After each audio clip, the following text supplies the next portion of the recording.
आज आखिरकार वो दिन आया है जब शिव भक्तों के लिए सावन महीने की शुरुआत हो भी गई है और पहले ही सोमवार को सुबह सवेरे काफी सारे लोग दर्शनों के लिए पहुंचे। लोगों ने आशीर्वाद लिया, शिवलिंग को जल अर्पित किया और तमाम सारी जो धार्मिक मान्यताएं हैं उसके अनुसार पूजा अर्चना की गई। क्योंकि देखिए, आज से शिव भक्तों के लिए सावन का महीना जो शुरू हुआ है ये अगले 2 महीने तक रहने वाला है और इस बार 2 महीने का सावन होने वाला है। यानी शिव भक्तों को निरंतर समय मिलेगा कि वो लोग शिव की भक्ति में लीन रह सके।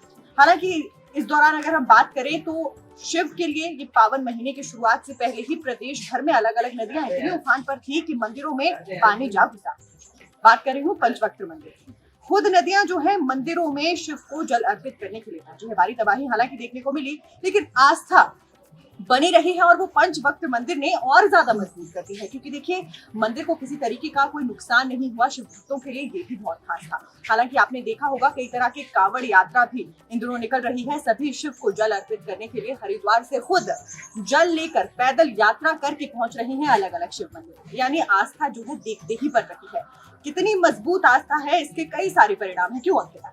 जी हाँ, बिल्कुल। और एक ख्याल मेरे मन में अभी आया है कि आजकल जो है सोशल मीडिया पर काफी ज्यादा जो है वीडियोस वायरल हो रही है और ये जो वीडियो है ये चंबा की बताई जा रही है, जहाँ पर एक मंदिर में नंदी बैल की जो है मूर्ति रखी गई है और वहाँ पर जैसे हम जल अर्पित करते हैं और उनके मुंह में थोड़ा सा जैसे पानी डालते हैं तो वो जो पानी है वो पी जाती है। तो उसमें ऐसे लोगों की आस्था ये मानी जा रही है कि नंदी जो है वो पानी पी रहे हैं, मतलब एक आस्था जो लोगों की है। और ऐसा नहीं है कि ये पहली दफा ऐसा कुछ देखने को मिला है। कई बार ऐसा भी होता था कि अगर मूर्तियां ना हो, कुछ पत्थर ही रखे हो, उस पर भी अगर जल चढ़ाया जाता था या दूध चढ़ाया जाता था तो वो भी उसमें समा जाता था, यानी कि उसको वो पूरे तरीके से सोख भी कर लेता था। और इससे यही कहा गया था कि लोगों की आस्था तो जरूर है लेकिन चमत्कार भी देखने को मिला है। और पहली दफा जैसे कि मैंने कहा ऐसा नहीं हुआ है, इसी साल नहीं हुआ है, कई सालों से ऐसा कुछ देखने को मिला है। इस पर आप क्या? जैसे कि अंकिता ने कहा कि पहली बार तो ऐसा नहीं हुआ, इससे पहले भी कई दफा ऐसा हुआ है। यानी कि शिवलिंग ने पानी पिया हो या फिर नंदी बैल ने पानी पिया हो, ये पहली बार की घटना नहीं है। इससे पहले भी ऐसी कई सारी घटनाएं हुई है। लेकिन लोगों की आस्था इतनी ज्यादा है अंकिता कि जैसे ही जिस वीडियो की आप बात कर रहे हैं, इस वीडियो को मैंने देखा तो एक बार के लिए, क्योंकि देखिए हम भी मंदिर में माथा टेकने के लिए आए हैं, नेशनल स्पीक्स ने भी आशीर्वाद लिया है, हमने भी आशीर्वाद लिया है, आस्था देखते ही बनती है। लेकिन क्योंकि उस मंदिर में, चंबा के उस मंदिर में नंदी बैल जो है जल पी रही हैं, जल ग्रहण कर रही हैं, ऐसे में चारों तरफ एक बहस भी छिड़ी है। अब ये जो बहस है ये विज्ञान वर्सेस विश्वास की है। यानी चलते चलते हम बात करेंगे अंकिता, विज्ञान वर्सेस जो आस्था की यहाँ पर ये बहस छिड़ी है। ये बता रही है कि क्या दरअसल जो नंदी बैल है वो पानी पी रही है या नहीं। अब कुछ लोग जो इतना ज्यादा आस्था में नहीं विश्वास रखते हैं, उनका ये कहना है कि देखिए दरअसल नंदी बैल पानी नहीं पी रही है, इसके पीछे साइंस है और साइंस जो है समझाने की कोशिश भी उनके द्वारा की जा रही है कि आखिर क्यों जो है नंदी बैल ये पानी पी रही है। यानी लोगों का कहना है कि विश्वास अपनी जगह लेकिन अंधविश्वास गलत है। हालांकि देखिए, इसे मैं कहूंगी कि आस्था के आधार पर अंधविश्वास करार नहीं दिया जा सकता। आस्था है तभी है, क्योंकि जैसे कि अंकिता कहते हैं कि मन के जीते जीत है और मन के हारे ही हार है। तो उसी तरीके से यदि आप मानेंगे तो आस्था है और नहीं मानेंगे तो मात्र विज्ञान। क्यों? जी बिल्कुल। और इसमें देखिए एक लॉजिक, अगर मैं साइंटिफिक एक लॉजिक की यहाँ पर मैं बात करूँ तो ये कहा जाता है कि जिस पत्थर से वो मूर्ति बनती है उसमें छोटे छोटे आपको होल्स दिखेंगे, छोटे छोटे पोर्स यानी कि छेद होते हैं जो वो आपको देखने को मिलेंगे।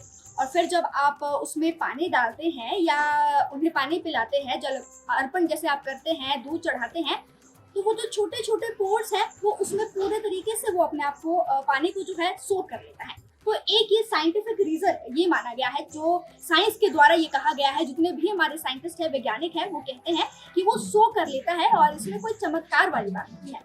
हम आपसे ये नहीं कह रहे हैं कि आप विश्वास मत कीजिए। देखिए, विश्वास तो सबका होता है, लेकिन अंधविश्वास जब हो जाता है तो वो बिल्कुल भी ठीक नहीं है। कई बार जो है ये अंधविश्वास खतरनाक भी साबित होता है। आप अपने विश्वास को बरकरार रखिए, लेकिन अंधविश्वास से आप जरूर बचिए। बिल्कुल जी अंकिता ने साइंटिफिकली आपको एक्सप्लेन करने की कोशिश की है कि जिस तरीके से वीडियो वायरल हुआ है जिसमें भगवान नंदी की मूर्ति पानी पी रही है, दरअसल देखिए पत्थरों में अक्सर ही गर्मियों में ऐसा देखा गया है कि वैक्यूम पोर्स बन जाते हैं। यानी छोटे छोटे छेद, जैसा कि अंकिता ने एक्सप्लेन किया, वो बन जाते हैं जिन्हें वैक्यूम पोर्स कहा जाता है।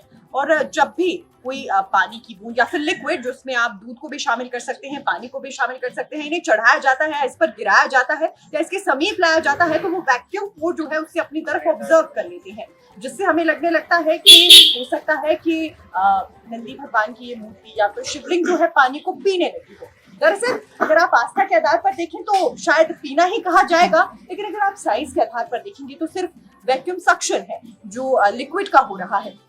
लेकिन जितने तमाम श्रद्धालु हैं जिनकी आस्था बनी हुई है कि दरअसल नंदी भगवान इस जल को ग्रहण कर रहे हैं, उन सभी से इतना ही कहना चाहूंगी कि अपनी आस्था को बरकरार रखिए, क्योंकि दरअसल सनातन ही साइंस है, ऐसा कहा जाता है। क्योंकि कई समय पहले सनातन जो धर्म है उसमें कई सारी ऐसी चीजें जो है देखने को मिली है जो एक्सप्लेन करती है कि साइंस क्या है। जमीन से सूरज की दूरी तक सब कुछ सनातन धर्म में पहले ही एक्सप्लेन कर लिया गया था, यानी सनातन धर्म खुद ही बताता है कि दरअसल साइंस क्या है। तो ऐसे में अगर आप साइंस या फिर धर्म के आधार पर या विश्वास के आधार पर इस पूरी सिचुएशन को बांटेंगे तो मुझे लगता है कि साइंस की विजय में ही धर्म की विजय है और धर्म की विजय में ही साइंस की विजय है। तो अपनी आस्था को बरकरार रखिए, लेकिन इस बात का भी ख्याल रखिए कि आपसे इस विश्वास के चलते कोई धोखाधड़ी ना हो, किसी तरीके का कोई अंधविश्वास ना फैलाया जाए इसके तहत। क्योंकि देखिए, जब भी कुछ नया होता है, किसी की आस्था का जो रूप है वो सामने आता है, तो कई तरह की भ्रांतियां भी फैलती हैं। इन भ्रांतियों से बचेगा, लेकिन अपनी आस्था को बरकरार रखेगा। और जितने लोग सावन महीने में शिव को जल अर्पित करने पहुंच रहे हैं, जरूर पहुंचिए, शिव को जल अर्पित कीजिए, क्योंकि यही वो महीना है जिसका शिव भक्त लंबे समय तक इंतजार करते हैं। फिलहाल आप सभी से इतना कहना है कि विश्वास बनाइए, लेकिन भ्रांतियों से बचिए। जी बिल्कुल, यही कहना चाहेंगे, क्योंकि जैसे कि आपने यहाँ पर बात की है कि काफी जगह जो है फ्रॉड्स भी देखने को मिलते हैं, और कई बार ऐसा भी होता है कि आपको अलर्ट करने के लिए चाहे वो आप सीरियल्स अगर आप देखते होंगे तो उस पर भी आपको दिखाया जाता है कि कैसे कैसे आप इन चीज़ों से बच सकते हैं। तो वही बात है कि फ्रॉड से जरूर बचिए, विश्वास जरूर रखिए, अंधविश्वास कभी भी किसी पर ना कीजिएगा, और जो आस्था है उसको आप जरूर बरकरार रखिए। बिल्कुल सही अंकिता, बिल्कुल सही, आस्था बरकरार और भ्रांति से बचिए। इसी तरीके की जानकारी, इसी तरीके की रिपोर्ट्स के साथ नेशन स्पीक्स हाजिर होता रहेगा। आप सभी को नेशन स्पीक्स के साथ बने रहना है। कैमरामैन राजकुमार के साथ गीता ठाकुर और अंकिता भवन, नेशन स्पीक्स।